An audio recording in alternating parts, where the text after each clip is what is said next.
নিরাজ দেবতা অনুকা আমরা সাফ কইলা আমরা আসলে হইল নকশবন্দিয়া সিলসিলা নিরাজ দিকে যে পয়লা শাসর দিকির বতাই দিতা মুখ জিব্বা বন্ধ করিয়া দম টান দিতে লাইলা সাড়িতে ইল্লাল্লাহ একটা তাসির শরীরের যে 4 ভাগের 3 ভাগ ওয়াটার আছে আতস আছে বাদ আছে ফাঁক আছে সবার মাঝে গিয়ে পড়ে এইভাবে করেন জানি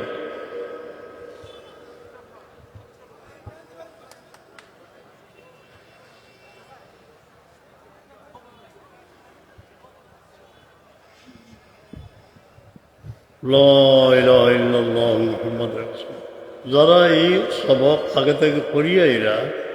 বাম সাইডে হার্টের মাঝে খেয়াল করেন জানি যে আল্লাহ আল্লাহ লফজ এইভাবে করেন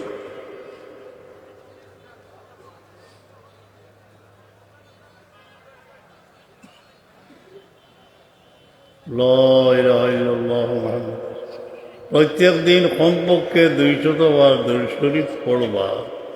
মুমিনের বহুত বড় আতিয়ার হইল দরুদ শরীফ বেশি পড়লে বেশি ফায়দা কোরআনে পাক দ্বারা পড়তে পারেন আপনারা দলাইল ফায়দা পড়ার চেষ্টা করেন 100 বার ইস্তেগফার শরীফ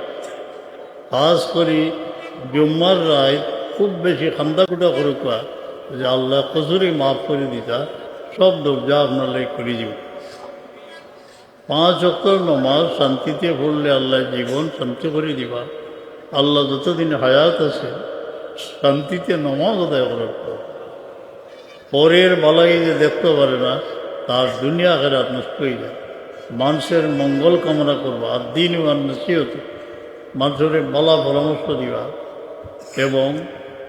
মানুষের বালাই দেখার চেষ্টা করবা প্রতিবেশী হোক বা অন্য বুড়াই দেখার লাগলেও আপনি আরও বুড়াই শিকার হইবা যদি অন্যের হাজতের পুরা করবা আপনার হাজত আল্লাহ পুরা করে দিবা আল্লাহুম্মা আমিন الصلاة والسلام على سيد المرسلين وأفوض أمري إلى الله إن الله بصير بالعباد মওলা এই জীবন মরণ মাই বাবা বিবি বাচ্চা ইজ্জত মুমিন হলো তোমার তো আল্লাহ কোনো মুমিন রে কোনো কাটো দলিল করিও না এই মহফিলে দয়াবদ্ধ করজদার করতা হইতে আসান করে দিল আমরা দুনিয়া থেকে নিবার সময় মুক্ত করিয়া নিও কোনো হকলে আবাদ লইয়া না যায় আয় আল্লাহ কলমা নসিব করো শয়তানের দুঃখ থেকে বাঁচাই তোমার হাবিবের দিদার নসিব ইয়ার আমার রাহিমিন অনেক জানাশোনা লোক আমার ওয়ালিদ সাহেবের মায়া চেহারা মনে পড়তেছে খুব জলসাত আইতে এখন নাই অনেকে হারিয়ে গেল কোথায় গেল আল্লাহ তাআলা কবর রহমত করে তার আওলাদের সহি আকীদার উপরে রাখি আমিন আমিন